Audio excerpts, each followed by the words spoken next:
میں نے کوئی درخواست نہیں دائر کی، نہ ہی جو میرے ساتھ اسلام آباد پولیس نے بدتمیزی کی، مجھے اس کا کوئی مسئلہ نہیں ہے۔ مجھے بلایا گیا تھا اسلام آباد ہائی کورٹ میں کہ کل کا جو واقعہ ہے اس میں اسلام آباد پولیس کا یہ دعویٰ ہے کہ تمام خواتین اور بچوں کو رہا کر دیا گیا ہے۔ یہ اسلام آباد پولیس نے کل ہائی کورٹ میں بھی کہا تھا، اس کے بعد پھر 3 فیڈرل منسٹر کے ساتھ پریس کانفرنس بھی کی گئی تھی۔ تو میں نے چیف جسٹس اسلام آباد ہائی کورٹ کو بتایا کہ یہ کل بھی جھوٹ بول رہے تھے اور یہ ابھی بھی جھوٹ بول رہے ہیں، اور پھر میں نے ان کو یہ بھی بتایا کہ میں نے کل وفاقی وزیر فواد حسن فواد صاحب کو شام 6:30 بجے فون کر کے کہا کہ آپ نے پریس کانفرنس کیا کہ ہم نے سب کو رہا کر دیا ہے، لیکن کسی کو رہا نہیں کیا۔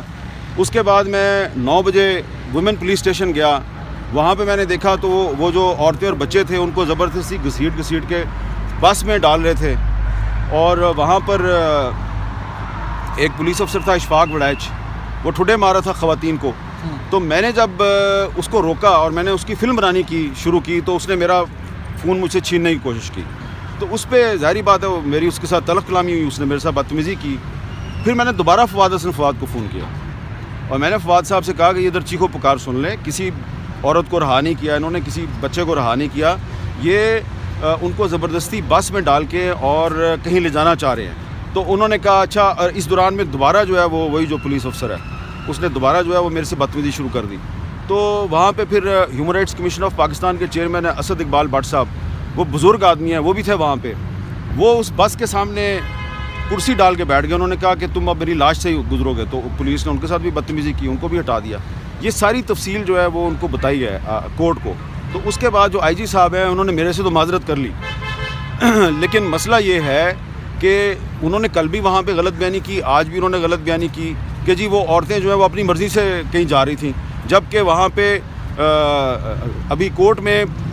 وکلا نے اور میرے سمیت کئی وٹنسز نے یہ بتایا کہ جی وہ ابھی بھی ان کی کسٹڈی میں ہے۔ تو جھوٹ بولا جا رہا ہے، اور پاکستان کے کیپٹل اسلام آباد میں اگر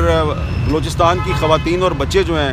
وہ فیڈریشن کے ساتھ امید لگا کے آئے ہیں کہ ہمیں انصاف ملے گا، تو فیڈریشن نے کیا کیا ہے کہ ان کو ڈپورٹ کر دیا۔ اب آپ خود بتائیں مجھے، یہ میرا سوال ہے ریاست پاکستان سے،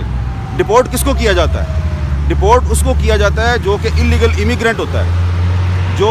آپ کے ملک میں بغیر ویزے کے غیر قانونی طریقے سے آپ کے ملک میں گھس جاتا ہے۔ تو آپ نے کہا جی افغان مہاجرین جو ہیں وہ انلیگلی یہاں پہ رہ رہے ہیں، ہم ان کو ڈپورٹ کرتے ہیں۔ تو کل آپ افغان مہاجرین کو ڈپورٹ کر رہے تھے، اب آپ بلوچوں کو اسلام آباد سے ڈپورٹ کر رہے ہیں، تو اس کا مطلب یہ ہے کہ جو ریاست پاکستان ہے اس نے بلوچوں کو یہ میسج دیا ہے کہ بلوچستان ایک علیحدہ ملک ہے، اور اگر کبھی آپ نے دوبارہ اسلام آباد آنا ہے تو آئی جی اسلام آباد سے پوچھ کے آنا، ورنہ ہم تمہیں ڈپورٹ کر دیں گے۔